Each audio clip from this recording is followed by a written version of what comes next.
Last updated Jan 12, 2018 5:58 a.m. EST.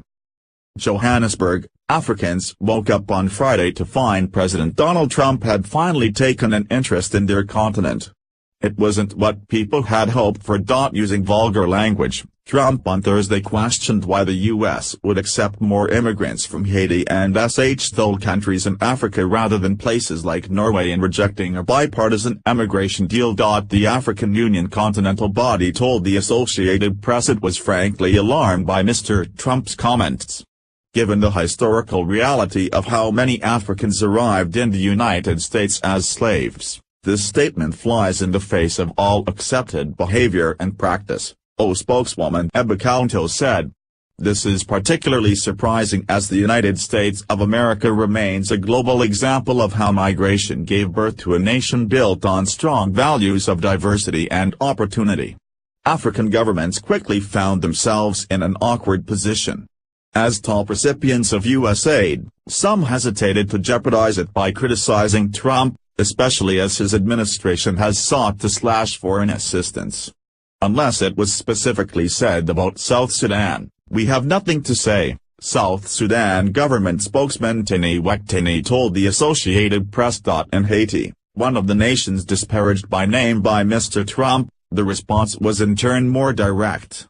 The Haitian government summoned the U.S. Chargé d'Affaires, Robin Diallo, to explain the president's comments. President Trump's nominee to be U.S. ambassador to Haiti has not yet arrived at the post, making Diallo the highest-ranking U.S. diplomat in the Caribbean nation. In Geneva, meanwhile, a United Nations representative also called Mr. Trump's wording blatantly racist. There is no other word one can use but racist. This isn't just a story about vulgar language, it's about opening the door to humanity's worst side, about validating and encouraging racism and xenophobia, United Nations human rights spokesman Rupert Colville said, according to Reuters. You cannot dismiss entire countries and continents as tholes, whose entire populations, who are not white, are therefore not welcome. Across the African continent, media outlets and the young, increasingly connected population were less coy than the government of South Sudan. Casual Friday at the White House is soon to include hoods and tiki torches at this rate, South African media outlet Daily Maverick wrote. On the streets of Lagos, Nigeria, the Reuters news agency spoke to business analyst Abdul Salam Kayode, who said he hoped the vulgar remarks would help spur his own countrymen to advance the nation, but he wasn't surprised by what he described as Mr. Trump's now familiar tone. Lagos, Nigeria resident Abdul Salam Kayode speaks to the Reuters news agency on January 12, 2018 about President Trump's labeling of some African nations as thole countries during a discussion the previous day with members of the U.S. Congress. Reuters. It is not unexpected from somebody of his nature, owing to the fact that we already know his kind of person, said Kayode. Kenyan entrepreneur Wanga Moragiri told the Associated Press that Mr. Trump's comment was the perfect definition of racism. Many on the world's second most populous continent reached for their smartphones, long practiced in defending the vast and varied region from easy stereotypes.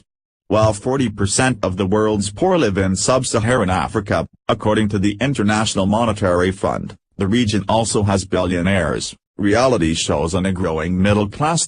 Some quickly decided to own Mr. Trump's vulgar language, or throw it back in his face.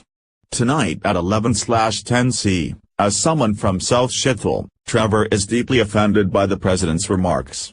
Pic.twitter.com Weblink The Daily Show, at The Daily Show, January 12, 2018, good morning from the greatest most beautiful thole country in the world.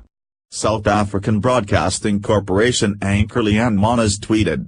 As someone from South thole, Trevor is deeply offended by the president's remarks, The Daily Show tweeted of its South African-born host, Trevor Noah. In Kenya, East Africa's economic hub, political activist Boniface Mwangi pleaded, please don't confuse the thole leaders we Africans elect with our beautiful continent.